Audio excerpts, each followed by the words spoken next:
Leveza. Boa noite. Se você está chegando no Grêmio News agora, é bom explicar que a gente tem falado toda semana da quantidade de mortes por coronavírus, que não para de escalar.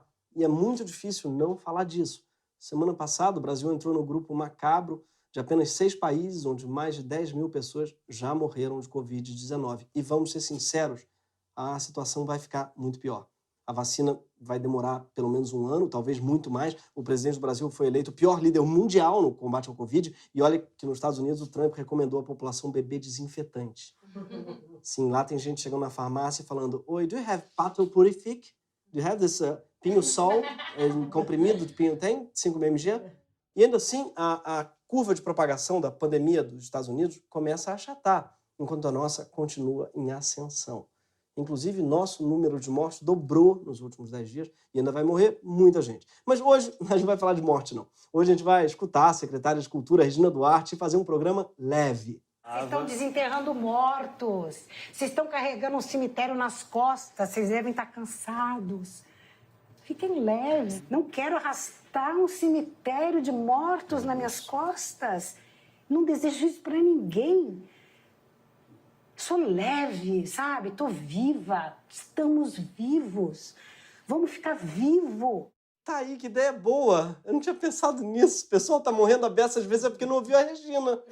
Se eu ouvisse mais a Regina, né, tinha tido esse estalo. Tem que ficar vivo, gente. Por isso tá morrendo gente no Brasil. Fiquem vivos. Tem que botar isso no hospital grande, que vai ver, morre menos gente, né? Fiquem vivos. Assinado Regina. Tem que falar isso pro ministro da Saúde. Aliás, tem o que ele não tá te obedecendo, Regina. Acho que ele morreu já faz umas semanas aí. Mas esse governo, ele tem muita ideia brilhante. O Moro, tem um tempo que ele fez uma campanha de botar... Ele queria botar nos presídios um cartaz que diga não à facção.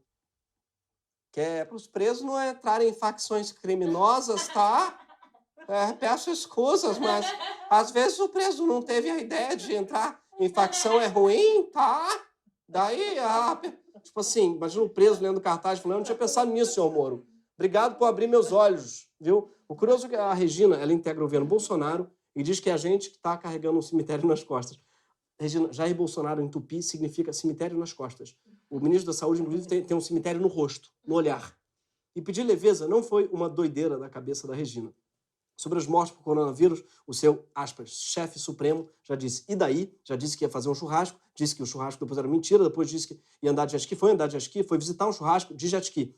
E não é a primeira vez que Regina Duarte faz a apologia da leveza. Ela também já mostrou muita vida e leveza no Castelo de Caras, onde dançou com os músicos numa das cenas mais tristes da vida desses músicos. Eu fui lá e dancei, entendeu? Não resisti.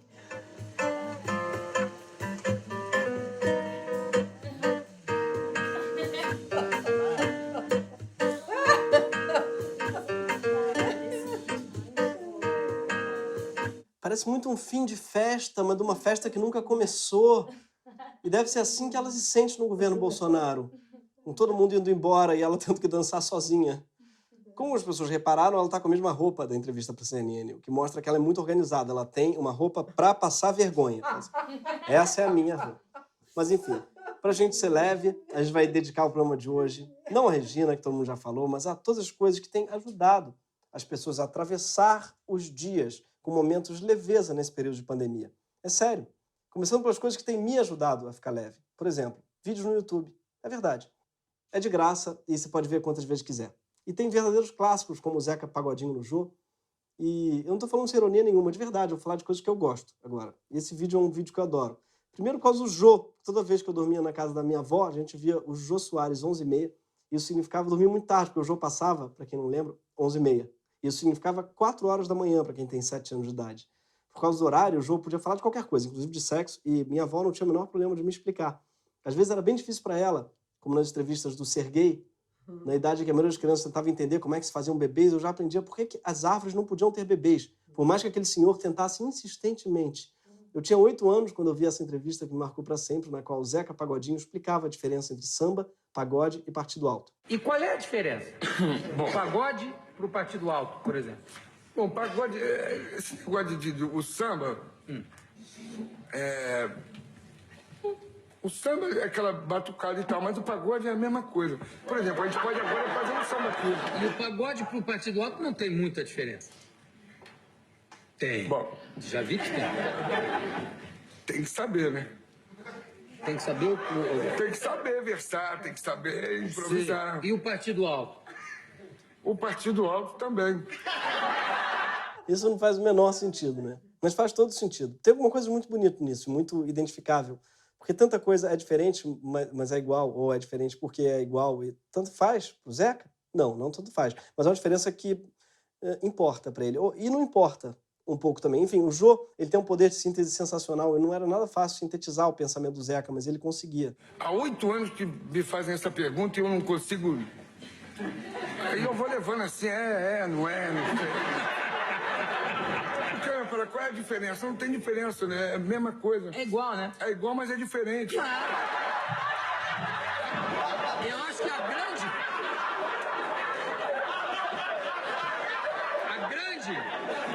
grande diferença está exatamente nessa igualdade, não é verdade?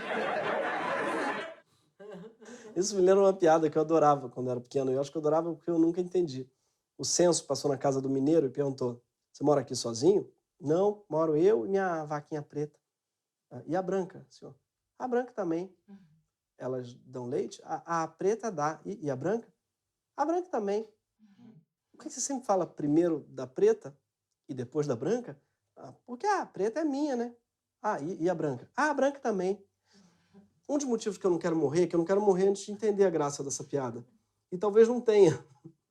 Outra pessoa que nesses tempos da pandemia me dá muita paz de ouvir é o Ariano Suassuna, especialmente quando ele fala da língua portuguesa. Eu digo, o que é isso? Ele diz, é um copo. Mas em inglês não. Em inglês é glass. Agora me diga, isso tem jeito de glass? Principalmente porque, além do mais, é uma língua pobre, o inglês, porque glass quer dizer vidro e glass quer dizer copo. Então, essa aqui eu vou dizer um glass de plástico. Um vidro de plástico, né? E se for de vidro, eu vou dizer um glass de glass. Não é? É uma língua bárbara, realmente. As pessoas falam que inglês é uma língua realmente muito prática, porque não conjuga verbo, mas isso não é ser prático, gente, isso é ser preguiçoso. Não tem nada mais bonito que um verbo conjugado. O americano não tem como dizer, não sei quem fui, porque todo mundo para ele foi, eu fui, nós foi. Ele é um primata, um pouco como um carioca, que fala nós vai. O Ricardo Araújo Pereira diz que o sujeito que não sabe a diferença entre ser bêbado e estar bêbado é um bárbaro. E o Ricardo Araújo ainda lembra que o inglês não tem diminutivo, que é uma lástima. Há um samba do Martinho da Vila que é vai devagar, devagarinho. Em um inglês, se a gente lhe quiser explicar o que é esse samba, a gente diz go slowly, go little slowly. Eles não sabem o que é ir devagarinho, não sabem o que é estar quentinho, sabem o que é estar quente, mas é muito diferente estar quentinho. Em espanhol, eles sabem o que é devagarinho, né? Justiça seja feita. Inclusive, fizeram uma música sobre isso. Despacito. Sim, eles plagiaram Martinho. E ninguém fala disso. Martinho, que, aliás, é um diminutivo, sozinho. Eu acho uma pena que um americano não consiga dizer um minutinho, por exemplo, que os minutos para ele tenham todos o mesmo tamanho. É um atraso civilizatório. Isso, porque no Brasil, você tem que especificar. Né? Cara, fiquei esperando 1 hora lá de relógio, as pessoas falam. Que é diferente das outras horas, né? 1 hora no trânsito, por exemplo, demora uns 40 minutos. Mas parece mais. Já um minutinho, essa invenção brasileira, quase sempre dura uns 5 minutos de relógio. Pobre da língua em que os minutos são todos iguais. Ainda sobre o diminutivo, tô ficando atoladinha, diz a canção. Isso é radicalmente diferente de tô ficando atolada, que poderia ser uma reclamação de alguém que está trabalhando demais. Atoladinha, para além da letra, também inova na melodia, como bem lembrou Tom Zé, num vídeo antológico também no Jô Soares. Aí, por que é que o refrão de tô ficando atoladinha é microtonal? Aí é que tá. Porque olha como ele é. Ele não é diatônico, de dó para ré, nem de dó para dó sustenido. Ele vai subindo quartos de tom. Tô ficando atoladinha, tô ficando atoladinha, tô ficando atoladinha. Vai empurrando a nota. Toca o Thaís.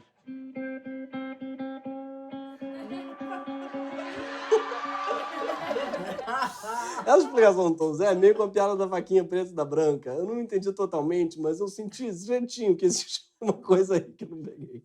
É meio que uma diferença entre o pagode, o partido alto e o samba. Vocês devem ter reparado que todas as coisas que me ajudam a passar por cada dia sem enlouquecer e manter a leveza são produto da cabeça de artistas. Muitos deles geniais, que povoaram minha infância, adolescência, minha vida adulta. E eu acho que eu não estou sozinho. Perguntei para muita gente o que tem ajudado elas a enfrentar a solidão, a separação, a ansiedade, o medo. E na pesquisa informal que eu fiz, o que eu mais recebi de resposta foi a série que eu estou vendo, o livro que eu estou lendo, as músicas que eu ouço todo dia de manhã, as lives da Tereza Cristina, que está mantendo a saúde mental de todos meus amigos que estão sem dinheiro para terapia. Durante a pandemia, os serviços de streaming explodiram e só a Netflix ganhou 16 milhões de novos assinantes. A busca por conteúdo ao vivo na internet, na enorme maioria dos casos, lives de música, aumentou 4.900% no Brasil na quarentena. No Reino Unido, a procura por livros cresceu cerca de 33% em relação ao mesmo período em 2019. A cultura nunca foi tão importante. Os artistas, eles podem não estar na linha de frente, claro, mas para que os profissionais que estão na linha de frente tenham alguma chance de ganhar essa briga, todo mundo que pode precisa ficar em casa. E ficar em casa pode ser particularmente enlouquecedor. E aí que entra a cultura. Curiosamente, é a arte que está ajudando as pessoas a ficar em casa e manter a cabeça no lugar, apesar dos artistas estarem entre os profissionais mais criminalizados por esse governo, junto com os fiscais do IBAMA e os ministros da Saúde. Vários países reconhecem a importância do setor cultural durante a pandemia e implementaram políticas de apoio aos artistas. Na Alemanha, por exemplo, o Ministério da Cultura afirmou que vai ajudar financeiramente instituições culturais independentes e profissionais criativos. A indústria cultural do país gera receitas de mais de 111 bilhões de dólares anualmente na Alemanha, sendo mais valiosa que a indústria química na Alemanha ou de serviços financeiros na Alemanha. É uma pena que nosso governo imite a Alemanha dos anos 30, ao invés de imitar a Alemanha de 2020. Eles estão imitando o governo certo, mas na época errada. O Reino Unido também está subvencionando pequenas empresas e empreendedores individuais do setor cultural, assim como a França, que implementou programas de auxílio à indústria cinematográfica. Na América do Sul, o Equador propôs um esquema de remuneração para artistas de menor renda realizarem apresentações em suas casas. Sim, é o Bolsa Live, também conhecido como Bolsa Família Lima. Já aqui no Brasil, a Secretaria de Cultura se limitou a anunciar a elaboração de uma nova instrução normativa sobre o funcionamento da Lei de Incentivo à Cultura. Sim, a Secretaria de Cultura, não o Ministério da Cultura, porque o presidente achou que a cultura não merecia um ministério, além de achar que merecia a Regina Duarte. Na prática, a Regina se limitou a aumentar um prazo lá. Agora os artistas já tinham patrocínio, podem adiar os eventos para depois da pandemia. Obrigado, Regina. Muito legal. Mas você não pensou nada para a imensa maioria do país que não tem patrocínio, que vive de bilheteria hoje inexistente. Não dá para viver de vento, Regina, nem do pum do palhaço. Teatro é basicamente uma aglomeração de pessoas. No caso do teatro contemporâneo, do jazz, de poucas pessoas. Mas mesmo assim, o artista é um aglomerador de gente. E a sua atividade está proibida hoje no Brasil. Ele está hoje como um pescador do Nordeste quando o mar se encheu de óleo. Ele está impedido de trabalhar. Aliás, a pandemia ofuscou o fato de que o mar do Nordeste ainda está cheio de petróleo e que a água do Rio de Janeiro ainda está cheia de cocô, só para lembrar. E a gente teve que aprender o que era benzeno e geosmina, teve que esquecer rapidinho já com o advento do corona e da cloroquina. Isso entristece essa história da Regina e do descaso com os artistas, porque, como a gente viu, os artistas eles nunca foram tão necessários quanto durante a pandemia. Nunca se ouviu tanta música, nunca se viu tanto filme. Todo mundo só fala do tal carnaval que vai acontecer quando tudo isso acabar, mas para ter um carnaval é preciso que os artistas eles estejam vivos. Mas pronto, pesamos o clima, né? E a gente disse que esse programa era para ser leve. E é muito chato quando você está esperando leveza e toma uma rasteira. Aconteceu comigo, essa semana, com o Tom Zé. De novo ele, aqui em casa.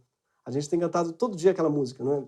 Menina, amanhã de manhã, quero te dizer que a felicidade... Sabe qual é? Lindo demais, não é? E levinho, alegre, feliz. Mas eu devia ter suspeitado que não era só isso. Porque a música é do Tom Zé. Essa música não é só sobre leveza. Assim como a capa daquele disco não era exatamente o olho que eu estava pensando. Aí eu vi um vídeo que estragou para mim. E eu queria estragar para vocês também. Mas aí sobre nossa desgraça... A gente não podia falar claramente. O que é que vocês estão pensando? Isso aqui é uma porra de uma ditadura. Uma ditadura é ditadura. Torce o pescoço de gente. A gente tinha que falar camuflado. A ditadura fazia campanha dizendo que o Brasil era um país felicíssimo. Ame-o ou deixe-o. Meninela mete medo. A felicidade, né? A felicidade fecha a roda. Não tem saída, tem que ser feliz. Se não for feliz, vai ser preso. Ou seja, ele estava sendo irônico quando a felicidade desabar sobre os olhos. Ele compôs isso durante a ditadura, que vendia uma imagem falsa de felicidade. Então, quem não está feliz vai preso, ele dizia. Então, estava ironizando a sua obrigação da felicidade. Ame-o ou deixe-o. dizia a ditadura. Mas eu também estava sendo irônico quando eu disse que ele estragou a música para mim, porque na verdade só melhorou. A música dele funciona na leveza e na denúncia. Como tudo que presta na arte, pesa o clima com leveza. Por isso que hoje a gente vai mesmo ser leve, mas a gente também vai falar de morto. Porque leveza, para mim, é arte. E arte também é sobre morte. Aliás, arte é principalmente sobre morte. A arte serve, basicamente, seja para lembrar que muita gente já morreu, seja para lembrar que você vai morrer. Existe uma expressão em latim para isso, chama memento mori. Não confundir com um momento amore, que é como as pessoas pediam para você esperar um minuto em 2000. Sim, por causa da novela Terra Nostra, falava-se muito amore, ou pior, amore mio. Sim, as gírias no Brasil eram lançadas por novelas internacionais. Durante muito tempo se falou Inxalá no Brasil, mas isso é outro assunto. Enfim, memento mori é, literalmente, lembre que você vai morrer, em latim. Pronto, você ganhou uma nova expressão em latim para jogar despretensiosamente numa conversa e assim, quem sabe, ser convidado para o STF. Uau, você fala latim? Já tenho o que precisa. Calma aí, me xinga. Vossa Excelência é um pândego, um paspalho. Ah, perfeito, passou. Vem. Memento mori é também toda uma forma de arte. Durante séculos, pintores se dedicaram a lembrar ao ser humano que ele ia morrer, colocando uma caveira em algum lugar do quadro, mas não só. Skulls, rotting fruit and flowers, the Grim Reaper, a deck of cards, hourglasses, more rotting fruit and flowers. These were elements that painters would include in a still life, a portrait, a biblical scene, to make sure you could not escape the fact that you are temporary. Sim, às vezes um memento mori do quadro pode ser um detalhe, tipo uma ampulheta no canto do quadro. O que está fazendo ali? Não é só decorativa, ela está sussurrando para quem vê. Você vai morrer, safado. É tipo o ministro da Saúde na coletiva do Bolsonaro, por exemplo. Ele é um memento mori do governo.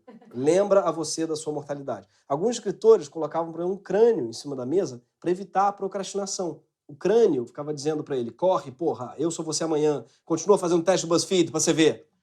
Pensa na literatura. Toda ela fala basicamente de mortos ou de morte. Os Sertões é basicamente uma contagem de mortos.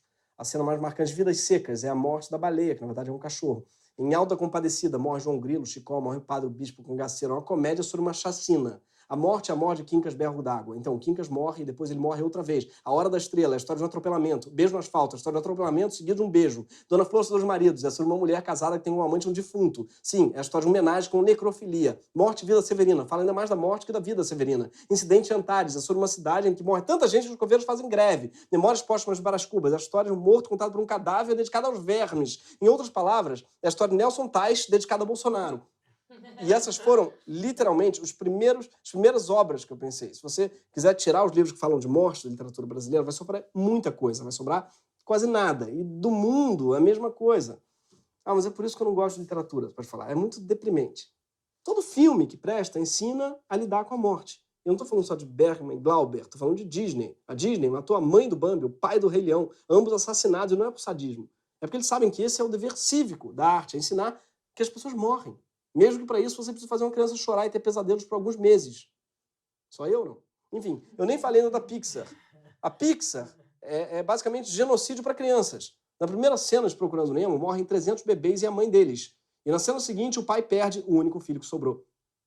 Na música é a mesma coisa, de Tears in Heaven, que, desculpa informar, mas não é exatamente uma canção de casal, e Last Kiss.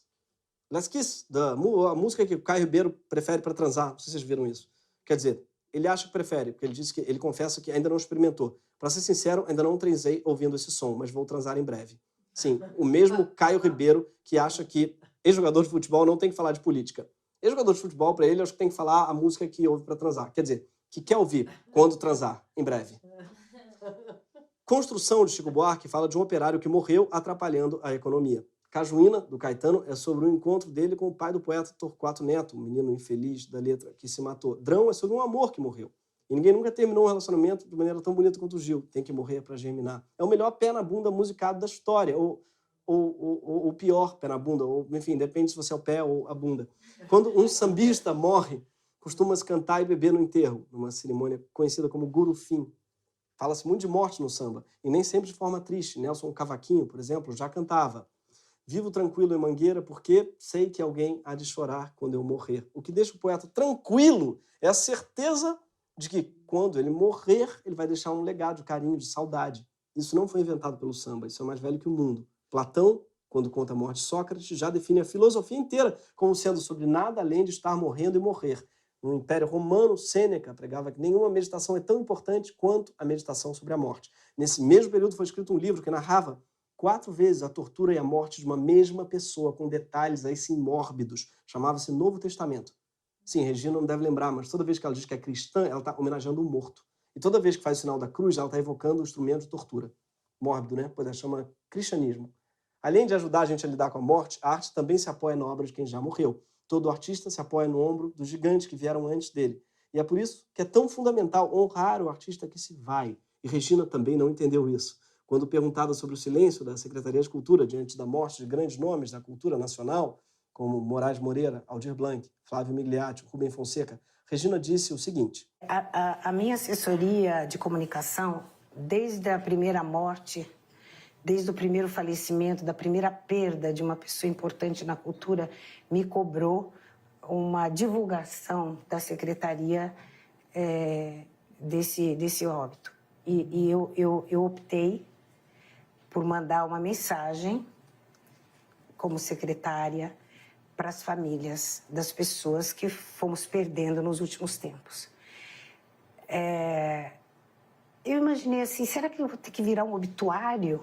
Entendeu? A secretaria vira um obituário. Quantas pessoas a gente está perdendo? Teve uma semana que a gente perdeu 3 grandes nomes. Eu acho que nessa hora, a pessoa que mais está constrangida pela perda é a família, e eu queria falar com elas diretamente, sabe? Papel timbrado, secretária de Cultura, obrigada pela contribuição para a cultura brasileira e tal. São tantos erros. Primeiro, ela não mandou mensagem nenhuma para as famílias, muito menos em papel timbrado. Foi o assessor dela e por rede social. Segundo, ela acha que alguém estava cobrando uma divulgação da morte das pessoas, quando obviamente ninguém precisa dela para divulgar nada. Ninguém quer descobrir quem morreu por ela. Todo mundo já sabia que a pessoa morreu. O que as pessoas estavam querendo era uma homenagem, que é uma coisa bem diferente. Homenagem, Regina, é algo mais na linha disso daqui. O presidente recebeu para um almoço no Palácio do Planalto Maria Joseíta Silva Brilhante. Ele elogiou o trabalho da viúva e também o coronel reformado do Exército, que morreu há quase 4 anos. Não tive muito contato, mas tive alguns contatos com o marido dela enquanto estava vivo. Um herói nacional que evitou que o Brasil caísse naquilo que a esquerda hoje em dia quer. Convidar a viúva para um almoço no Planalto e chamar o morto de herói nacional. Isso é uma homenagem. Agora, pedir para o assessor mandar mensagem privada no Twitter, isso é um escárnio. Especialmente cruel nesse momento, porque uma das coisas mais tristes para os que estão perdendo alguém durante a pandemia é que não dá para velar os mortos, mesmo que não morreram de Covid. Dói, porque nessas horas a gente precisa desses encontros, dessas cerimônias, para 2 coisas muito importantes. A gente vê quem morreu, ter uma dimensão real da pessoa, né, da pessoa que se foi, e se encontrar com todo mundo que também está se despedindo. É nessa hora que, no meio de uma tristeza muito grande, a gente relembra o que essa pessoa significou para todo mundo que segue vivo. Por isso que chorar, lembrar, homenagear e sentir o peso da falta de quem se foi é, no fundo, um jeito de não se render para a morte. Justamente porque a gente dá um jeito de lembrar que pessoas queridas seguem vivas dentro da gente. E quando morre um grande artista, isso tem um significado maior. Não porque a pessoa seja mais importante, mas porque um grande artista é uma pessoa que, através da sua obra, se relacionou e foi querida por gente que ela nem conhecia. A sua vida deu um significado para a vida de todo um povo. Então, quando uma pessoa dessa se vai, é uma das poucas horas em que um país é capaz de se unir de verdade.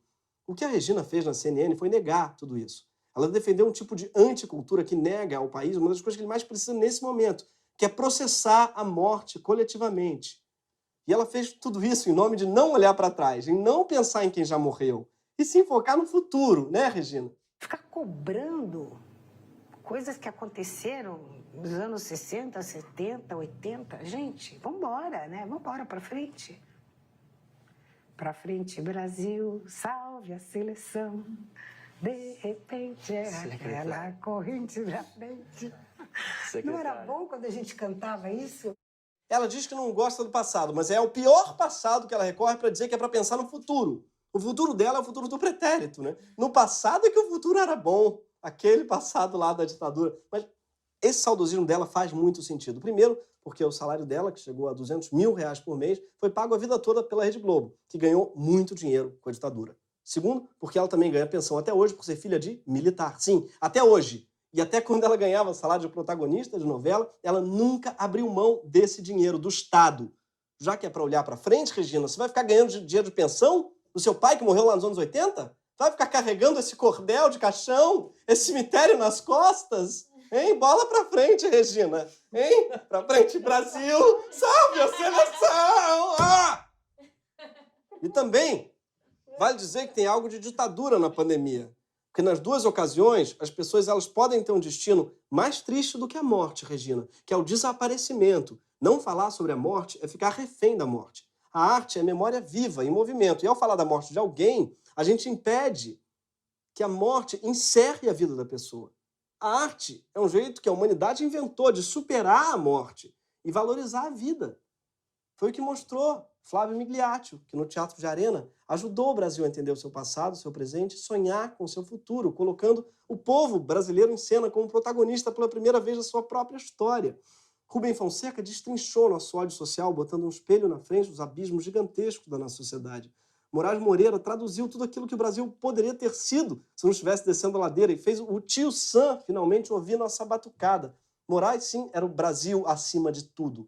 Aldir Blanc fez a gente chorar por nossa pátria-mãe, gentil e todo mundo que partiu num rabo de foguete. O Brasil passou por um trauma gigante, com tortura e morte, e não teve direito nem à verdade. Foi graças a artistas, como o Aldir, que a gente processou todas essas mortes e conseguiu juntar os cacos e olhar para o futuro real, não aquele do jingle macabro da Regina Duarte. E é isso que ainda mostra o Tom Zé, por exemplo, um artista que faz, ao mesmo tempo, uma música que fala de repressão, violência e morte, mas também de esperança. E você pode ouvir a música como uma denúncia, mas também como a notícia de que a felicidade ela é uma emergência. E é por isso que eu queria acabar esse programa cantando essa música. Como eu já falei, eu estou gravando esse programa na casa da minha mãe, minha irmã está filmando, meu irmão está ajudando aqui na produção, né? Eu vou filmar para vocês verem onde é que a gente está exatamente. E essa é a minha família que está me ajudando a gravar esse programa. Minhas irmãs, meu irmão, minha mãe, que vocês conhecem a risada. Meu irmão, vocês não ouvem a risada porque ele ri para dentro, não dá para ouvir, não adianta nada. Ó, tá vendo? Não ouviram nada. Mas, gente, essa é a minha família, eu queria chamar eles para cantar uma música aqui comigo. Você pode vir? Vem cá, vem cá. Tem que ser gravando. 2. Menina, amanhã de manhã, quando a gente acordar, quero te dizer que a felicidade vai desabar sobre os homens, vai desabar sobre os homens, vai desabar sobre os homens. Na hora ninguém escapa debaixo da cama, ninguém se esconde, a felicidade vai desabar sobre os homens, vai desabar sobre os homens, vai desabar sobre os homens. Menina, ela mete medo, menina, ela fecha a roda, menina, não tem saída, de cima, de bando ou de lado. Menina, olhe pra frente, menina, tome cuidado, não queira dormir no ponto, segura o jogo, atenção de manhã. Menina, a felicidade é cheia de graça, é cheia de lata, é cheia de praça, é cheia de praça. Menina, a felicidade é cheia de pano, é cheia de pano, é cheia de sino, é cheia de sono. Menina, a felicidade é cheia de ano, é cheia de hino, é cheia de hino, é cheia de ono. Menina, a felicidade é cheia de ano, é cheia de é cheia de in, é cheia de on.